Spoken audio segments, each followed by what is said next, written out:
Well, I was just listening to Lindsey Williams. It was recorded about 2 weeks ago. I think he was on Dr. Stan Dio, whatever his name is, his show. And he'd answered a question that I was actually wondering in the back of my mind on the show there. And as y'all will recall, recently, Obama turned down the expansion or the creation of that Keystone's pipeline, oil pipeline, natural gas. And I wondered to myself, considering where it was coming from, and I know where Prudhoe Bay, Alaska is, which is where the oil that we found in the 1970s is, it is also the same location of the largest oil rig ever created that he also said would be heading that way, and it did arrive that way either last summer or late last year, maybe the third quarter, somewhere. I don't remember the exact time frame. But he said well in advance this oil rig was heading that way, and when he said it on the show then, I went and quickly looked online, and sure enough, there was an article, regular news article, about this USS, or not USS, but the oil, U.S. Liberty oil rig, whatever it was called, right? And it was going where? Basically, Prudhoe Bay, Alaska. Right where he said that it would be going. Now, remember what he said. Middle East is going to break out in all these conflicts. They're going to give each of these countries to the Muslim Brotherhood. Old Gaddafi threw a big monkey wrench in their plan in Libya because it took way too long for them to get that accomplished. Put them months behind, and this is out of his mouth, months behind on their timeline to do all these things. And the next thing, of course, was going to be that we go into Syria, and then after Syria, there may be one other nation. I don't remember if he said that, but the last one they would go to would be Saudi Arabia. And when it got there, that's when they would jack the hell out of oil prices, and we'd all be in pain and suffering. Sometime after that, we would default on our debt to the Middle East and China and whoever else is sitting on it. And that would be the $16 trillion of debt that we owe. We would default on it or devalue it to 50% or something around there, etc. They would tell us, we're not sending you oil anymore. You screwed us. We hate you, America. And then shortly after that, we would have breaking news. America's got this largest pool of oil we've ever found, and blah, blah, blah. We're now energy independent, except after paying $7 and $8 a barrel, or excuse me, per gallon at the gas pump, we'd be back to $4+ or whatever at the gas pump. But of course, after experiencing $7 and $8, we'll take 4 with a smile, even though we could have it for less than $1 all day long. That's the agenda. Now, he recently said, this video, why I'm doing this video, because of the video of him I watched recently. Matter of fact, I watched it today, and it's why I'm doing this video. But he did the video about 2 weeks ago. He did this little interview. And he covers the same stuff and mentions that they are behind on their schedule, for sure. These elitists know that. They are. And one of the key things that they needed to get all this in place in advance was that damn Keystone pipeline that Obama vetoed out, or whatever the hell he voted, no, I'm not signing it, we're not doing it. And according to Lindsey Williams, they're pissed off at him now. Pretty pissed off at Mr. Obama because of that. Now, I find that interesting that almost right away after this, we have this guy, the senator, I believe it's a senator, now going forward with impeachment charges. We also have Sheriff Joe come out and say the whole birth certificate thing seems fraudulent, and it absolutely gives us probable cause based off of what we've already uncovered. There's going to be more about this, but this is what we found so far. Then shortly after that, we have this guy right now, the senator or whatever, I can't remember his name, going forward with impeachment on the president. So maybe these elitists are pissed off at Obama. It'd be interesting to see. So the thing is, if they have lost control of their timeline, their agenda, we still have the US dollar problems. We still have the gold and silver getting to skyrocket any time now. It's still going up. And they're going to have to let it rise. I know they control it, but they're going to have to go with the flow the best that they can while the prices of gold and silver go up. So, it brings a good thought to my mind of what in the hell could happen. How could this go down if these elitists, for the first time in their lives, do not get what they want. Their agenda does not go the way they want it to go. And because that happens, how does that affect the rest of us? It's a good thought, and I don't know the answer. I can't even speculate, to be honest with you. But if they don't get this pipeline, then we're not going to have this massive pool of oil discovered by America all of a sudden, are we? And what's going to happen in the Middle East? Are they going to stop the nonsense in the Middle East all of a sudden and say, you know what, with Syria, let's just leave it alone? And then what? Where do we stand? Because we still have this out-of-control debt that they have to deal with, and all that was part of the plan in order to deal with part of this out-of-control debt. We'll default on the debt. They'll stop shipping us oil, and then we'll come and get our own oil as if we just found it when really we've already had it for 40 years now. But if we don't have the pipeline in play, then we can't sell ourselves that oil, basically. Therefore, how is that going to play out with the Middle East stuff? And I don't know. But I am leaning towards they're going to lose control, which is going to lead to other things losing control that they had control over, such as gold and silver, and God knows what else. No idea how this is going to play out. But this could be the first time that that Lindsey Williams will end up being wrong, not because he was given the wrong information, but because these elitists could not pull it off for the first time in history. Again, I've been following him since 2007, very early 2007, like the very beginning of 2007, and sat back and watched and listened to what he said about oil going to go to $150 a barrel. That's absurd, and it did, 2008. Then he says something even more absurd. While it's peaking at 140, it was in the 140-something range per barrel. He says it's going down to 50 here shortly, and will remain that way for at least the first part of 2009. I don't know about after that. That's what he said. Sure enough, it did. And in December of 2008, we were already down to $50 a barrel, approximately, I believe. And Saudi Arabia, news from Saudi Arabia, we are cutting oil production 2 million barrels per day due to the price drop so that we can basically create an artificial supply and demand issue by dropping it, and we'll let the prices rise. Within a few days, several days, I looked at the price of oil. It's down. It was down to like 40 or 44 from 50. And after they made the announcement, we're cutting production. How could that be? Because the price of oil, just like the price of gold and silver currently, and everything else that really matters, is set on Wall Street by these guys that control the paper price of all these things. And the paper price sets the real price of whatever it is. So again, if these guys are going to start losing control and they're not going to be able to do their timeline, how long can they continue to manipulate these things while this thing is getting out of control and they lose control? I don't know the answer to that. But thinking about the WebBot and some other things, looking at where gold and silver should be, historically speaking, based off of the amount of money we have out there in other countries as well,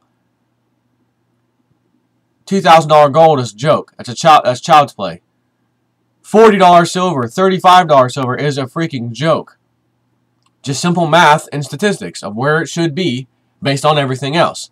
So I'm leaning towards what the WebBot says. They're going to lose control of these prices. I don't know when. I don't know if it'll be in 2012. I don't know if it'll be in 2013. I don't know if it'll be in 2014. I do not know, nor do I care, to be honest with you. Because the longer they can still stretch this out, the more silver I can buy. And so can you. So believe me, I see, like the other day, there was a property. I swear to God, I could throw a rock almost to Pastor Dowell's house. It was that close to his house. 10 acres of land, 1,700 square foot house, built in 2008. So it's a newer house. $80,000. Yeah, $80,000 right now. And I already know the prices are going to continue to drop more. And I thought to myself, man, I wish silver was, even $100. Shoot, $100 an ounce would be fine. $200 would be great. $300 would be fantastic. And I know it's going to go there due to the chaos and the catastrophes that are going to be taking place because these bastards lose control.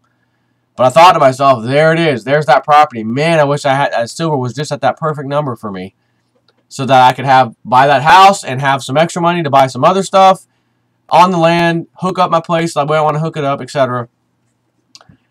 But $30 and $40 silver is not where it needs to be for me to make that happen with cash money. You know, my ultimate goal. So, at the same time, as I've said, I don't need to be all greedy, JSNIP4 greedy, because I knew this in advance, and I want silver to be $150 an ounce right now. I don't care about the rest of you. I don't care about any new people that subscribe to me. I don't care that you didn't get silver. I already got my silver. I want silver to be $100 and something an ounce right now. That's not how I roll. I understand and can respect all this and understand that people are just now catching on to this. So the more the merrier. The longer this goes, the merrier for everybody else.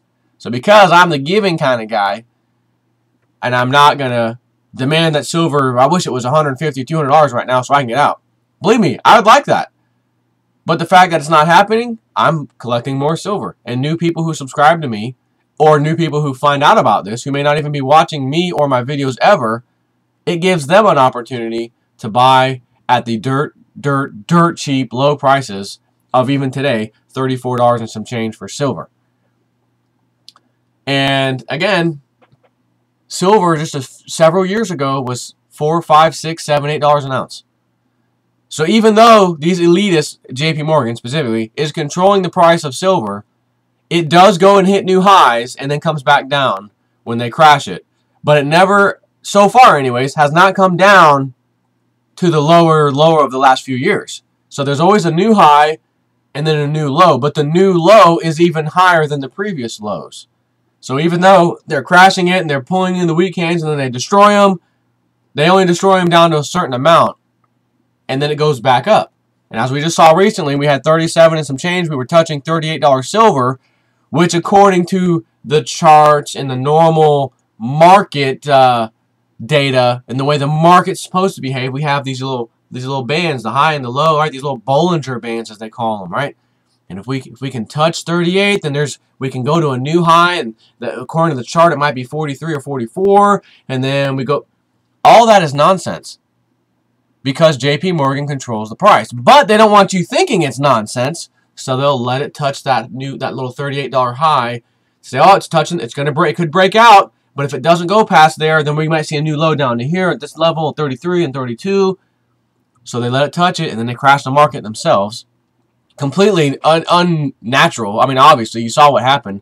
The same time, Ben Bernanke is getting grilled by Ron Paul using a Silver Eagle as an example, telling him I could buy 3 gallons of gas several years ago with this $1 face value Silver Eagle. Today, even including the high gas prices, I could buy even more gallons per this coin than I could a few years ago. And even then, it's still supposed to be a $1 face value coin. And today it's $34. And meanwhile, he's saying this, if you just push pause for a second and went over to the markets, online or wherever live, oh my God, silver's down 6.8%, gold's down 5%, holy cow. And you're going to tell me that was oh, no, it was just, it was touching the top of the chart, just natural market movement. No. No, no, no, no, no. And we're already still back to $34 and some change as if nothing even happened. Bozo Beast is rolling over right now like a filthy dog or pig out in some mud. Just rolling over. Oh, we're going back down to the 20s. Oh, no, we're not. We're right back to 34, almost as if nothing happened. So, at the same time, it doesn't matter one way or the other where it goes this week or next month. It doesn't matter. The ultimate place where it's going is very, very high. And that's around the time they lose control of these things. Because what about the CFTC, right? All these guys are in conjunction with each other. We can't have this thing in the Middle East breaking out at this particular moment in time. We've got to grasp that, get a hold of that. We can't have the oil. We got to have the oil pipeline so we can conjunct it with that. We got to have the devaluation of the dollar. We also have to deal with the commodities because we have Dodd-Frank, whatever, act that we've got to come up with the CFTC and the Securities Exchange Commission. You guys got to put these rules in place. They've already stretched that along because they were months behind with the global agenda, right? So now the CFTC, well, we're also behind months and months. You mean to tell me you can't define the word swaps? You don't know what the hell? It's already been defined. It's already a financial word that everyone already knows what it means. Well, no, no, no. Not in the commodity instance. We got to have an absolute definition. so we understand. Oh, okay. We'll have that done by November of 2011. Oh, MF Global happened. Got to put that on pause. We got to check out MF Global now. Okay, that's done. Okay, so we're in January, February now. It's understandable now that you should have the word swaps defined. Yeah, not yet. We're still looking into it. We'll get back with you. So now we're in March. Some people are tending to believe that it's going to be at the end of March. People like Bix Weir, it'll be at the end of March, potentially. He's not saying for sure, but he thinks it could be at the end of March, where they say, okay, we've got the word swaps defined. So let's just say at the end of March, we're in April, basically. 2 months on top of April, because they're given a 60-day window for the spot month for that position limit rule to kick in. So now we're at June, and then we have another year on top of that. So it'll be sometime in 2013 when all of the months, not just the spot month, the current month we're in, are included in position limits. But I thought to myself, we had the other day 102 million ounces of silver traded, and it didn't even change the price. Didn't even move. It stayed right where it was at. 102 million ounces of silver traded, which would wipe out basically the LBMA, the COMEX, they'd be done with if that was really transferred. But of course it was paper transferred. No real physical moved anywhere. And yet the price didn't move. And then a few days later we have the great silver and gold slam, where it was around 225 million ounces were sold, and it sure as hell did affect the price. So I thought to myself, it was probably JP Morgan getting ready for the position limit rules to start kicking in gear soon. And as I mentioned the other day, the COMEX COT report, whatever it is, they used to have, before recently, well, recent history, they would have to list how many people are basically, how many giant positions there are, how many commercials positions, right? And it was either how many big guys, and they'd have to list it. It then, because of JP Morgan putting a little pressure on them, decided, oh, the CFTC is going to change the rule, this COMEX, but we're going to change the rules so that we don't have to report if it's under 4 parties, commercial bankers. If it's under 4, we don't have to list the number. If it's 4 or more, we have to list the number. And as of very recently, for the first time in, history basically, they listed number 4 on there. So now we have 4 commercial bankers in the silver market. So what that told me, and I did a video, is that JP Morgan is probably going to say, yeah, we've got the lion's share of these paper short positions. We'll just sell them off to, I don't know, HSBC, maybe Citigroup, maybe Bank of America, whoever, some other big banks, commercials, right? That's what they're called. So I thought to myself, is it possible that JP Morgan dumped 102 or whatever that was the first time when silver didn't even move? The price didn't even move. As soon as they put it up for sale, there was a buyer. Sell some more, buyer. Sell some more, buyer. Immediately. Didn't even affect the price. Thought to myself, and I believe I said this in a couple of different videos, I wonder if JP Morgan sold off 102 million ounces to the friendly bankers. And they knew they would be buying it, therefore the price didn't move. 102 million ounces sold, maybe 25 million to this guy, this bank, 25 million to that bank, 25 million to that bank, and 25 million to that bank. And old JP Morgan, we're going to still hold on to 100 million ounces ourselves. And then we had the great crash where all of the bankers got in and said, we're going to short this puppy. Boom. But if you have the CFTC investigate, well, we had 4 different players shorting at that particular moment, or that were short when the market dived. And you'll find out it was probably JP Morgan, this bank, and that bank. Or 4 banks total, whatever. And they all played along and did what what JP Morgan used to do by itself. That's my take on what happened. So I just want to share that with you and end this video with that. Just something to think about. These elitists could be losing control, and I don't know how the hell this is going to end. But if history is our guide, and history is a damn good guide, the prices of gold and silver, where they belong, will come into play here sometime in the near future. I don't know when. Shouldn't really matter when. It shouldn't bother you when. Just keep stacking. Because when it does happen, you'll look back and say, man, I'm actually thankful that I had an extended period of time to buy more. Because now where the price is at, oh my God, do I have a lot of money on my hands. That's what you're going to say. So anyways, take care.